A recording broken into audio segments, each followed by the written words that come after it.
హృదయపూర్వకమైన వందనాలు తెలియజేస్తున్నాను. మరి ప్రవీణ్ ప్రగడాల మరి మృతికి చాలా చింతిస్తున్నాం.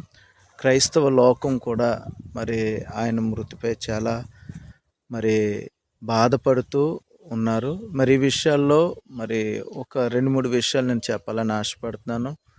ప్రభు ప్రేరేపణ బట్టి ప్రతిదీ కూడా మనం వాక్యాన్ని చదువుతూ ఉంటాము. దేవుని చిత్తం లేకుండా ఏది జరగదు. కాబట్టి దేవుని చిత్తానికి మనల్ని మనం అప్పగించుకోవడం మంచిదని ప్రభుపేట మనం చేస్తున్నాను.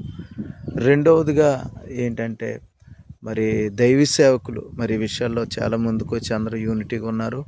అలాగే ముందు కూడా అలాగే కొనసాగాలని మనస్ఫూర్తి కోరుకుంటున్నాను. మూడవదిగా ఈ లోకం, క్రైస్తవ లోకం దైవజనుల కొరకు వ్యక్తిగతంగా ప్రార్థించాలని నేను మనస్ఫూర్తిగా కోరుకుంటున్నాను. ఎందుకంటే దైవజనులు వారి పరిచర్యలు చేస్తూ ఉంటారు. వారి కొరకు ప్రార్థించే మీ సంఘాల్లో సేవకుల కొరకు ప్రార్థించండి. అలాంటిగా మనము దేవుని రాజ్యాన్ని కట్టడానికి మనందరం పూనుకుందాం. దేవుడి కృప మనకు తోడై ఉండును గాక. ఆమేన్.